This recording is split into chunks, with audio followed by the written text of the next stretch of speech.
अगर आप किसी होरोस्कोप की सबसे गहरी झलक समझना चाहते हैं कि आपकी जिंदगी में कौन सी घटनाएं सबसे ज्यादा मुमकिन हैं, सबसे ज्यादा संभावना रखती हैं और क्या चीज आपकी जिंदगी में सबसे ज्यादा वास्तविक है, तो हमें ये कनेक्शन बहुत गहराई से, बिल्कुल करीब से और एक दूसरे में गुंथे हुए देखने चाहिए, बजाय सिर्फ अकेले ग्रहों की जगह देखने के।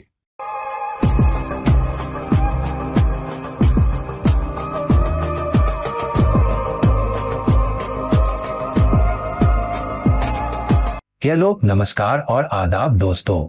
अपने दोस्त ज्योतिषी और गाइड इरफान की तरफ से एक बार फिर आपके अपने चैनल एस्ट्रो एश्योरेंस पर आपके साथ हूँ।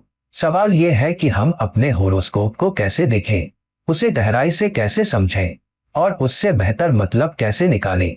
जब हम ज्योतिषी के पास कंसल्टेशन के लिए जाते हैं तो कुछ बातें हमें बताई जाती है। कुछ ज्योतिषी हमें कुछ गाइडलाइंस देते हैं, मसलन परे ये ग्रह यहाँ बैठा है तो ये होता नहीं, लेकिन सिंगल प्लैनेटरी प्लेसमेंट्स का मतलब कम ही बनता है जब तक कि कई सारे फैक्टर्स एक साथ न आकर एक ही पोटेंशियल न दे, एक ही नतीजा न दे। अगर आप सिर्फ एक अकेले ग्रह की पोजीशन देखेंगे जो जरूरी कनेक्शन नहीं बना रहा, दूसरे बहुत जरूरी कनेक्शन, 3 या 4 कनेक्शन जो एक ही नतीजे से जुड़े हो, तो नतीजा उतना संभावित नहीं रहता। उस खास नतीजे या उस एक्टिविटी या उस चीज या उस सूरत हाल के आपकी जिंदगी में आने की संभावना कम होती चली जाती है। इसलिए कई सारे फैक्टर्स होने चाहिए। मसलन अगर आपका प्रोफेशन है तो 3 या 4 फैक्टर्स मिलकर एक ही प्रोफेशन की तरफ इशारा करें, न कि सिर्फ एक ग्रह कहीं बैठा हो। जैसे कि 10वां लॉर्ड 5वें घर में बैठा है तो शायद मैं अकाउंट्स में जाऊं, या 10वां लॉर्ड 12वें घर में है तो शायद विदेश जाना हो। आपको कई सारी चीजों को एक साथ आते देखना होगा और एक ही तहकीकात के साथ, एक ही पोटेंशियल देते हुए, एक ही नतीजा देते हुए देखना होगा।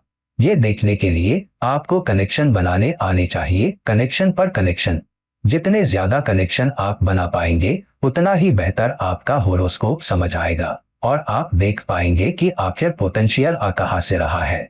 तो आज चलिए एक केस स्टडी लेते हैं उस शख्स की जिसे मैं जानता हूँ, जिसकी इजाजत लेकर मैं दूसरों को उसकी कुंडली, उसकी स्लाइड के जरिए समझाऊंगा, ताकि हम उसकी कुंडली से बेहतर सीख सकें कि आखिर वो शख्स क्या करने लगा, कैसे कनेक्शन बने, कैसे हम कई सारे फैक्टर्स को एक साथ आते देख पाते हैं और वही पोटेंशियल रिजल्ट्स देते देख पाते हैं। ऐसा न करने पर, जैसा मैंने कहा, हम सही समझ तक नहीं पहुंच पाएंगे। तो जब भी हम जिंदगी में कोई चॉइस करते हैं, क्या पढ़ना है, क्या प्रोफेशन अपनाना है, कहाँ जाना है, कहाँ नहीं जाना, क्या बिजनेस में जाना चाहिए, क्या सर्विस में कुछ करना चाहिए, किस एरिया में जाना चाहिए, क्या civil services exam, administrative exam देना चाहिए या नहीं, क्या हम पास हो पाएंगे, ऐसे कई सवाल दिमाग में आते हैं। हमें ओवरऑल कनेक्शंस देखने होंगे, फिर पोटेंशियल देखना होगा, फिर एक कदम उठाना होगा, तब कामयाबी के चांस ज्यादा होंगे, बजाय सिर्फ मेहनत करने, जी तोड़ कोशिश करने और नतीजा न मिलने के।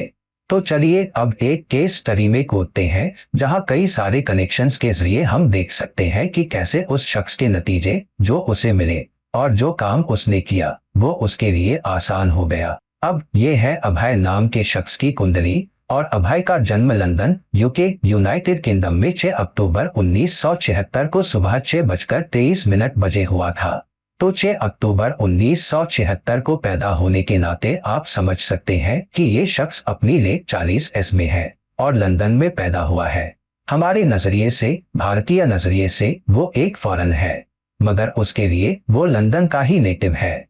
अब अगर आप देखिए कि उसकी कुंडली कैसे बनी है, पहले देखिए, बाकी डिटेल्स में जाने से पहले लग्न की सूरत हाल, यानी एसेंडेंट, एसेंडेंट लॉर्ड नहीं।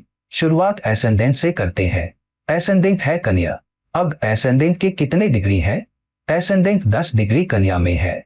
10 डिग्री कन्या में वो नक्षत्र जिसमें एसेंडेंट है, चंद्रमा नहीं, एसेंडेंट लॉर्ड नहीं, बल्कि एसेंडेंट खुद, क्योंकि कन्या के 10वें डिग्री पर है। शख्स का एसेंडेंट हस्त नक्षत्र में है जिसका मालिक चंद्रमा है, तो ये अहम है।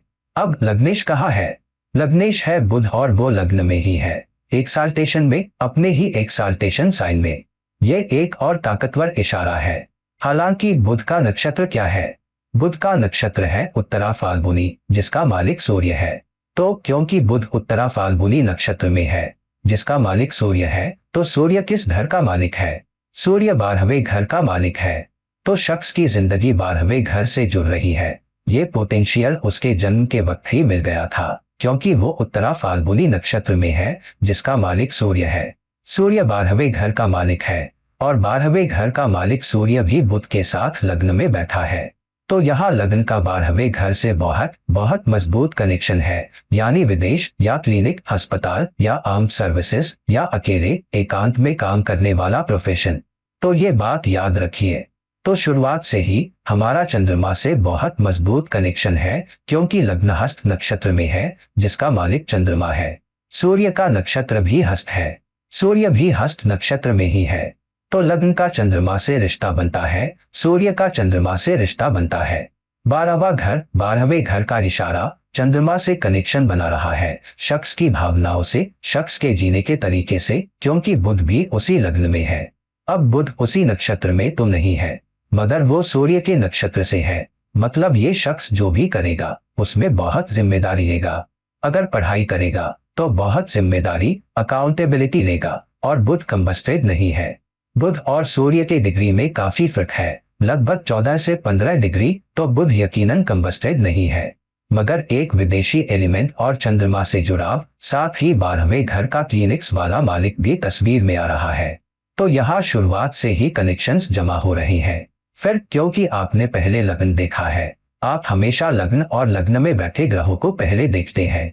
फिर देखिए चंद्रमा कहाँ है, क्योंकि हमें देखना है जन्म नक्षत्र क्या है।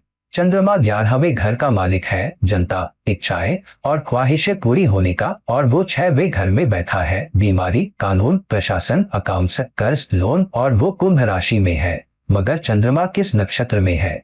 चंद्रमा पूर्व भाद्रपद नक्षत्र में है, जिसका मालिक बृहस्पति है।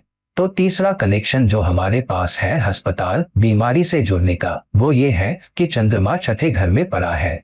चंद्रमा किसी न किसी नक्षत्र में तो पड़ेगा ही, तो वो जन्म नक्षत्र बनेगा ही, मगर यहाँ चंद्रमा छठे घर में है, सेवा का, दवाई का। अब हमें देखना है क्या ये शख्स बैंक में लोन ऑफिसर हो सकता है, बजाय उस शख्स के जो अस्पताल या क्लिनिक से जुड़े प्रोफेशन में हो। क्योंकि शख्स लोन ऑफिसर हो सकता है या बैंक अकाउंट खोलने वाला हो सकता है, और उसकी नौकरी एकांत वाली है, वो अकेला बैठता है। इसलिए 12वें घर का एलिमेंट आता है। 12वां घर हमेशा विदेश नहीं होता। तो 12वें घर का लग्न या लग्नेश से मजबूत कनेक्शन ये भी मतलब दे सकता है कि शख्स अकेले काम करता है, एकांत में काम करता है, और शख्स कानून में हो सकता है, शायद प्रशासन में, और वो आसपास काम कर रहा है। कानून क्यों? क्योंकि चंद्रमा का शनि से कनेक्शन बन रहा है, क्योंकि वहां बहुत मजबूत साइन एक्सचेंज है। चंद्रमा शनि की राशि कुंभ में है और शनि चंद्रमा की राशि में है, और शनि छठे घर का मालिक है। तो ये शख्स बैंकिंग के माहौल में भी हो सकता है। बैंकिंग क्यों? अकाउंट्स, क्योंकि शनि 5वें घर का भी मालिक है, जो फाइनेंस से जुड़ा है, अकाउंट्स से जुड़ा है। तो दो प्रोफेशन सामने आ रही है। एक प्रोफेशन है दवाई, धन का घर, विदेश, क्लिनिक, अस्पताल। दूसरा है लोन, अकाउंट्स। 5वें छठे घर के इशारे, चंद्रमा और शनि के बीच साइन एक्सचेंज, और शनि का छठे घर लोन, कर्ज से मजबूत कनेक्शन, मगर कानून भी हो सकता है, क्योंकि शनि जब 6वें का मालिक होकर 11वें में जाता है, तो शख्स के वकील बनने की भी तकरीबन संभावना होती है। अब देखते हैं शनि का नक्षत्र क्या है। शनि का नक्षत्र है आश्लेषा, जिसका मालिक बुध है। तो इस तरह अब कनेक्शंस और मजबूत होते जा रहे हैं, क्योंकि बुध और सूर्य लग्न में गए, वे यकीनन हस्त में थे। खासकर सूर्य हस्त में था, बुध हस्त में था, और चंद्रमा छठे घर में है। और फिर चंद्रमा ने शनि से रिश्ता बनाया, और शनि ने बुध से भी रिश्ता बनाया, क्योंकि वो लग्नेश है, बुध के नक्षत्र में है, और लग्न में बैठे बुध और सूर्य पर तीसरा पहलू डाल रहा है। तो अब विदेशों का बहुत मजबूत कनेक्शन। 12वां लॉर्ड लग्न में बैठा, लग्नेश 12वें लॉर्ड के नक्षत्र में बैठा। फिर चंद्रमा, जिसके नक्षत्र में सूर्य और लग्न बैठे हैं, छठे घर में है, और शनि से साइन एक्सचेंज कर रहा है, मगर शनि लग्न को भी देख रहा है। तो बुध और सूर्य हस्त नक्षत्र से मजबूत कनेक्शन बना रही है। चंद्रमा बृहस्पति से मजबूत कनेक्शन बना रहा है, क्योंकि वो बृहस्पति के नक्षत्र में है, मगर शनि से साइन एक्सचेंज भी कर रहा है। शनि लग्न और बुध को देख रहा है, और शनि आश्लेषा नक्षत्र में बैठा है, जिसका मालिक बुध है। तो 4 ग्रहों के साथ बहुत मजबूत कनेक्शन पहले ही बन चुका है और 2 से 3 कनेक्शन स्थापित हो चुके हैं। फिर अगर आप देखें, चंद्रमा पूर्व भाद्रपद नक्षत्र में है जिसका मालिक बृहस्पति है और बृहस्पति वृषभ राशि में 9वें घर में है। मगर वृषभ पैसे की राशि है तो फिर से यहाँ पैसे अकाउंट्स का मजबूत कनेक्शन हो सकता है। मगर बृहस्पति 4वें और 7वें घर का भी मालिक है तो प्रोफेशन फिर से जनता से जुड़ रहा है, क्योंकि शनि 11वें घर में है। और जनता से इसलिए भी क्योंकि चंद्रमा कुंभ राशि में है जो कल पुरुष कुंडली में 11वां घर है। तो हमेशा कोशिश करें कि अपने अनुमान को और पुख्ता करने के लिए कल पुरुष कुंडली से भी जोड़कर देखें। तो चंद्रमा कुंभ राशि में है जो कल पुरुष कुंडली में 11वां घर है। शनि खुद 11वें घर में जा रहा है जिसका मालिक चंद्रमा है, लग्न को देख रहा है। और बृहस्पति 9वीं राशि में मगर वृषभ में यानी पैसे की राशि में बैठा है। मगर अगर बृहस्पति नक्षत्र में है, शुक्र की राशि में है। और देखते हैं बृहस्पति का नक्षत्र क्या है। बृहस्पति का नक्षत्र है कृतिका। कृतिका का मालिक सूर्य है और बृहस्पति सूर्य और लग्न में बैठे बुध को भी देख रहा है। मतलब बृहस्पति चंद्रमा से मजबूत रिश्ता बना रहा है, क्योंकि चंद्रमा बृहस्पति के नक्षत्र में बैठा है। बृहस्पति वृषभ राशि से मजबूत रिश्ता बना रहा है जो शुक्र की राशि है। मगर बृहस्पति कृतिका नक्षत्र में है जिसका मालिक सूर्य है और सूर्य और बुध को देख रहा है। बुध प्रोफेशन का 10वां लॉर्ड भी है तो प्रोफेशन बृहस्पति से जुड़ रहा है, हायर लर्निंग से। शायद शख्स ने अकाउंट्स फाइनेंस में हायर लर्निंग की और बैंक में लोन ऑफिसर है। और शायद फॉरेन बैंक्स में शख्स शायद यूके में ही लंदन में किसी फॉरेन बैंक में काम कर रहा है और बहुत मेहनत और तहकीकात के साथ, क्योंकि बुध यहाँ शामिल है। हालांकि लोन ऑफिसर या कर्ज देने वाला ऑफिसर बैकएंड तहकीकात में ज्यादा नहीं होता, ये फ्रंट एंडिंग जॉब है क्योंकि जनता शामिल है। वो शख्स जो रोजाना ग्राहकों या क्लाइंट्स से आमने सामने मुकाबला करता है, उसके पास तहकीकात के लिए ज्यादा वक्त नहीं होता। तो ये शख्स फ्रंट एंड जॉब में है, लोगों से बात करता है और तहकीकात करता है या सिर्फ मिलान करता है। मसलन अगर कोई अकाउंट खोलना चाहता है तो अकाउंट खोलते वक्त क्या उस शख्स के पास 3 गुना क्राइटेरिया है? क्या शख्स यूके का नागरिक है? क्या उसकी पहचान है? क्या उसके पास रेजिडेंशियल प्रूफ है? क्या उसकी शुरुआत कोई ऐसा शख्स कर सकता है जिसका पहले से बैंक में अकाउंट है? क्या उसके पास वैलिड डॉक्यूमेंटेशन है? दूसरे डॉक्यूमेंट्स जो चाहिए, जैसे पैन कार्ड जिसे हम भारत में कहते हैं, शायद कुछ और दस्तावेज जो फाइनेंस और फाइनेंशियल ट्रांजैक्शन से जुड़े हैं। तो आपको सिर्फ 3 या 4 चीजें देखनी है। शख्स का एप्लीकेशन लेना है, फिर बैकएंड देखेगा कि एप्लीकेशन इतना अच्छा है कि शख्स को मेंबरशिप मिले या बैंक में अकाउंट हो या नहीं। फ्रंट एंडिंग जॉब में तहकीकात उतनी नहीं होती, मगर यहाँ तहकीकात सामने आ रही है क्योंकि बुध लग्न में है और बृहस्पति सूर्य और बुध दोनों पर 5वां पहलू डाल रहा है, मगर वृषभ राशि में। तो औरतों या महिलाओं से जुड़ी कोई चीज आ रही है क्योंकि बृहस्पति वृषभ राशि में बैठा है और शुक्र जो 9वें घर हायर एजुकेशन का मालिक है, दूसरे घर कमाई में बैठा है। शुक्र यहाँ दूसरे घर में बैठा है और कमाई का दूसरा लॉर्ड है। बृहस्पति औरतों के साथ हायर लर्निंग का मजबूत कनेक्शन बना रहा है क्योंकि बृहस्पति यकीनन पैसे की राशि वृषभ में है, मगर शुक्र की राशि में। शुक्र अपनी ही राशि में दूसरे घर में बैठा है तो शुक्र यहाँ बहुत ताकतवर है। अब आगे देखते हैं कि कैसे या क्या विदेश अकाउंट्स या क्लिनिक्स से और मजबूत कनेक्शन है। अब शुक्र का नक्षत्र क्या है? शुक्र का नक्षत्र है स्वाति जिसका मालिक राहु है। तो अपने आप यहाँ एक कनेक्शन राहु से आ रहा है या विदेश से। और सूर्य जो 12वें घर का मालिक है, लग्न में है। बुध सूर्य के नक्षत्र में है जो 12वां लॉर्ड है। शुक्र जो कमाई का दूसरा घर है, राहु के नक्षत्र में है और राहु के साथ है। तो यहाँ राहु विदेशी आमदनी से जुड़ रहा है। मतलब ये दूरी उसकी जिंदगी में जल्दी क्योंकि बृहस्पति घरेलू जिंदगी के 4वें घर का मालिक भी है, विदेश जाता है। तो ये शख्स हायर स्टडीज के लिए अमेरिका गया, वहां रहा, दवाई में हायर स्टडीज की। फिर शख्स को मौका मिला या तो गायनेकोलॉजी में जाने का या किसी दूसरे रिलेटेड एरिया में उसे मिला, मगर उसके गायनेकोलॉजी में ज्यादा अच्छा करने या पास होने के चांस ज्यादा थे। तो उसने मेडिकल इंडस्ट्री अपनाई और गायनेकोलॉजी ली। अब गायनेकोलॉजी या 8वां घर यहाँ कैसे मजबूती से दिखाया गया है। एक बृहस्पति नक्षत्र में है, शुक्र की राशि में बैठा है। शुक्र दूसरे घर कमाई में बैठा है। शुक्र औरत या उल्टे जेंडर का भी है, मगर शुक्र 8वें घर को देख रहा है और 8वें घर के मालिक मंगल के साथ दूसरे घर कमाई में बैठा है। तो 8वां घर यौन अंग, प्रजनन अंग, गायनेकोलॉजी, विदेश में कमाई से मजबूती से जुड़ रहा है।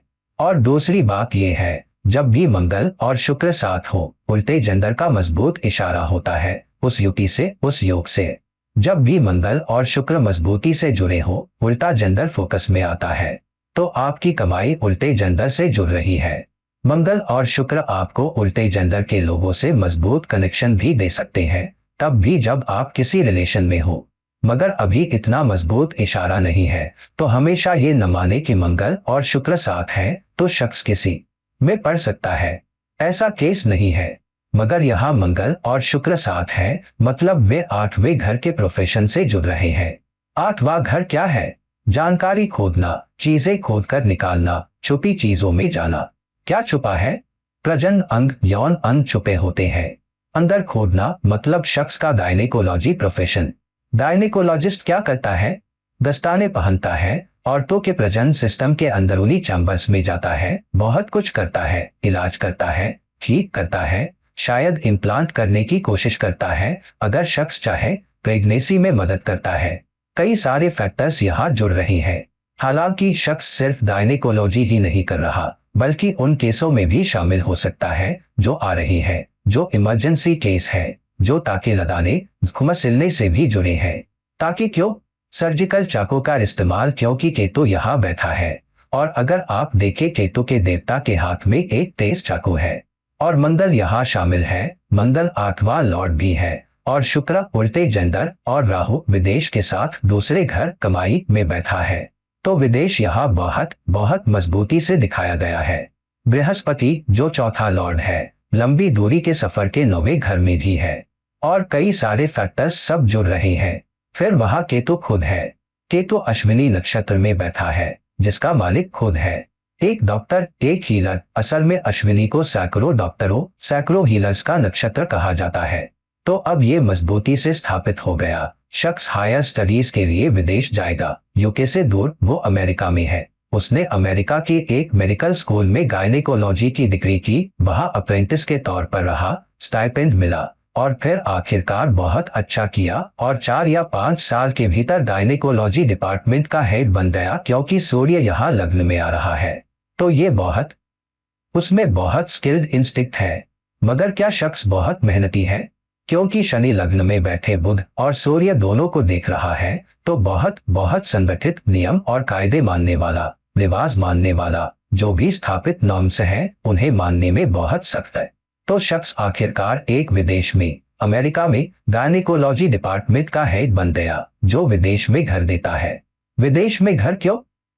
क्योंकि चौथा लॉर्ड बृहस्पति लंबी दूरी में जा रहा है, लग्न को देख रहा है, जहां लग्न में भी बुध के सूर्य के नक्षत्र में होने से विदेशी एलिमेंट्स हैं। और सूर्य 12वां लॉर्ड खुद लग्न में और कमाई राहु के जरिए दूसरे में भी इशारा करते हुए जुड़ रही है, और नक्षत्र भी।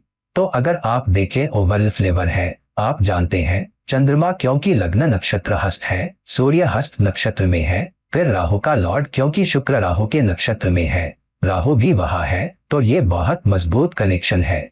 फिर राहु खुद अपने ही नक्षत्र स्वाति में है, तो बहुत सारे विदेशी एलिमेंट जुड़े, बहुत सारे छठे घर, 8वें घर, बीमारी, क्लिनिक कनेक्शंस, हायर स्टडीज मिल रही, मेहनत से कर रहा, जिस प्रोफेशन को वो पसंद करता है उसमें मेहनत से काम कर रहा। मगर अब हमें देखना है कि नवांश भी इसे सपोर्ट कर रहा है या नहीं, क्योंकि नवांश आपको वैलिडेशन देगा कि वही चीज इस शख्स पर आने वाली है या नहीं। तो चलिए नवांश देखते हैं। मगर नवांश क्या है? क्योंकि लग्न हस्त नक्षत्र में 10 डिग्री पर है, तो कन्या राशि के हस्त नक्षत्र का 10वां डिग्री मेष का पहला पद है, मतलब नवांश मेष का होगा। अब ये नवांश है। अब आप देखिए कैसे फिर से विदेश 8वां घर प्रोफेशन से जुड़ रहा है। तो लग्नेश कहाँ है? लग्नेश मंगल है, वो 8वें घर में है। फिर 6वां लॉर्ड यहाँ कौन है? बुध। बुध कहाँ बैठा है? 10वें घर प्रोफेशन में और राहु के साथ। राहु है विदेश और शनि के साथ। शनि भी 11वां लॉर्ड आ रहा है। मंगल 11वें घर को भी अपने चौथे पहलू से देखता है। फिर बृहस्पति जो 9वें घर लंबे सफर का मालिक है, मीन राशि में चला गया है, जो कल पुरुष कुंडली में विदेश दिखाता है और शुक्र के साथ है। शुक्र कमाई का दूसरा लॉर्ड है, कमाई विदेश से जुड़ रही है, हायर एजुकेशन। फिर शनि बुध राहु सब उसके प्रोफेशन से विदेश में जुड़ रही है। मगर अगर आप देखें, मंगल सिर्फ लग्नेश ही नहीं है, वो तीसरे घर में बैठे सूर्य और चंद्रमा दोनों को भी देख रहा है। तीसरा घर क्या है? तीसरा घर आपके हाथों का इस्तेमाल भी है, और कन्या लग्न में तीसरा घर वृश्चिक है, और मंगल दूसरे घर कमाई में हाथों के इस्तेमाल के बीच बैठा था। तो D1 चार्ट में अंगों के इस्तेमाल का इशारा था। D1 चार्ट विदेशी एजुकेशन, हायर एजुकेशन के लिए विदेश जाने का इशारा था। राहु भी यहाँ बैठा और अपनी मातृभूमि से अलग होना, क्योंकि केतु चौथे घर में है। केतु का चौथे घर में जाना, खासकर नवाश में, शख्स के अपनी जन्मभूमि से दूर रहने की तकरीबन संभावना होती है। तो केतु का चौथे घर में जाना यूके से उसकी मातृभूमि से अलग करता है, अमेरिका जाता है, वहां काम करता है। और मंगल चौथे घर का मालिक भी है और 12वें में बैठा है। 12वां घर है, विदेश की जगह भी है, और बुध की राशि में। बुध D1 चार्ट में लग्न में था और यहाँ 10वें घर में बैठा है, और नवाश में सूर्य के साथ क्लोज कॉन्जंक्शन में है। मगर सूर्य क्या है? सूर्य 5वें घर का मालिक है। फिर से दिलचस्पी, या जो शख्स पसंद करता है वो देखभाल, हमदर्दी, डिलीवरी से जुड़ रहा है, और विदेश में, और 8वें घर के असर से जुड़ रहा है, गायनेकोलॉजी से जुड़ रहा है, इमरजेंसी सर्विसेज से जुड़ रहा है, औरतों से जुड़ रहा है। अब औरतें यहाँ क्यों मजबूती से दिख रही हैं? क्योंकि शुक्र 12वें घर में एक साल्टेशन साइन में बैठा है, और बृहस्पति के साथ, जो आपके फीनिक्स अस्पताल का 12वां घर भी है, मगर बेड प्लेजर भी। तो शुक्र का वहां बैठना, तो D1 और D9 के बीच बहुत सारे कनेक्शन हम देख सकते हैं। अब दोनों को एक साथ देखते हैं। अब जब आप दोनों को एक साथ देखते हैं, यहाँ आप साफ देख सकते हैं कि कैसे 9वां लॉर्ड शुक्र दूसरे घर में बैठा है, 12वें घर के रिश्त से जुड़ रहा है। और फिर शुक्र ने यहाँ कमाई के दूसरे घर पर राज किया, और नवाश में भी कमाई के दूसरे घर पर राज किया, और विदेश में मीन राशि में एक साल्टेशन में बैठे बृहस्पति से जुड़ रहा है। फिर यहाँ लग्नेश बुध लग्न में है, 12वें घर से मजबूत कनेक्शन बना रहा है। यहाँ लग्नेश मंगल है, मंगल के 11वें घर को देखने से भी 12वें घर से मजबूत कनेक्शन बना रहा है। 11वां लॉर्ड शनि राहु और बुध के साथ बैठा है, D1 के लग्नेश के साथ नवाश में। केतु चौथे घर में बैठेगा, उसे उसके घरेलू घर से अलग करेगा, उसे विदेश ले जाएगा। तो राहु, बृहस्पति और शुक्र उसके कमाई के दूसरे लॉर्ड के चलते बहुत सारे विदेशी एलिमेंट्स भी स्थापित हो रही हैं, जो 12वें घर में जा रही है। प्रोफेशन गायनेकोलॉजी से जुड़ रहा है, 8वें घर के रिजल्ट से जुड़ रहा है, बीमारियों से जुड़ रहा है, क्योंकि बुध ने 6वें घर पर राज किया और 10वें घर में राहु और शनि के साथ बैठा। शनि उसका 10वां लॉर्ड है और बुध सेवा का 6वां लॉर्ड है। तो विदेश में एक एडमिनिस्ट्रेटिव रोल में सेवा करना और 8वें घर के प्रोफेशन से जुड़ना मजबूती से दिखता है, और लिमिट्स के साथ। तो दोस्तों, अब जब हमने देख लिया है कि कैसे सारे कनेक्शंस एक साथ देखे जा सकते हैं, अगले वीडियो में जो हम करेंगे, हम देखेंगे कि कैसे शख्स की शादी भी जुड़ती है, क्योंकि हम नवाश में गहराई से उतरेंगे कि उसकी जिंदगी की दूसरी चीजें कैसे आई। तो जब हम उसके फैमिली लाइफ से गहराई से जुड़ेंगे, वो कहाँ से है, हम कैसे देख सकते हैं, क्योंकि लोग सिर्फ करियर को लेकर परेशान नहीं होते कि वे विदेश कहाँ जाएंगे, क्या मैं हायर स्टडीज करूंगा या नहीं, बल्कि ये भी कि मेरी बीवी कहाँ से आएगी, मेरी बीवी कैसी दिखेगी, क्या हमारी शादी खुशहाल होगी या नहीं, क्या हमारे बच्चे होंगे, हमारी सेहत कैसी रहेगी, रिश्ते कैसे होंगे, क्या शादी लंबी चलेगी, हम ये भी देखेंगे। और कुछ हद तक हम डिटेल चार्ट भी लाएंगे, ताकि हम प्रोफेशन और नवाश में गहराई से उतरने को और वैलिडेट कर सके। हम अपनी जिंदगी के कुछ दूसरे पहलुओं को भी देख सकते हैं। तो दोस्तों, अपने होरोस्कोप में गहराई से उतरिए, देखिए कई सारे फैक्टर्स एक साथ आकर आपको नतीजे दे रहे हैं, बजाय सिर्फ एक के। अगर आप सिर्फ एक या दो चीजें देखकर ये सोचे कि ये हो सकता है, वो हो सकता है, तो आपको सही तहकीकात नहीं मिलेगी, आपको सही पोटेंशियल या सही नतीजे नहीं मिलेंगे। सिर्फ तभी जब कई सारे फैक्टर्स, 4 या 5, 6 फैक्टर्स एक साथ आए, जुड़े, मजबूत कनेक्शन बनाए और आपके सामने साफ कहें, देखो ये ही संभव है, तब आपको पता चलेगा कि आप कहाँ जा सकते हैं, पोटेंशियल सही में कहाँ है, नतीजे कहाँ से आएंगे, कामयाबी भी कहाँ मिलेगी। तो दोस्तों, इस वीडियो को लाइक करिए, शेयर करिए, और अगर आप मेरी तरफ से पर्सनल कंसल्टेशन चाहते हैं तो नीचे दिए लिंक्स पर मुझसे जरूर संपर्क करिए।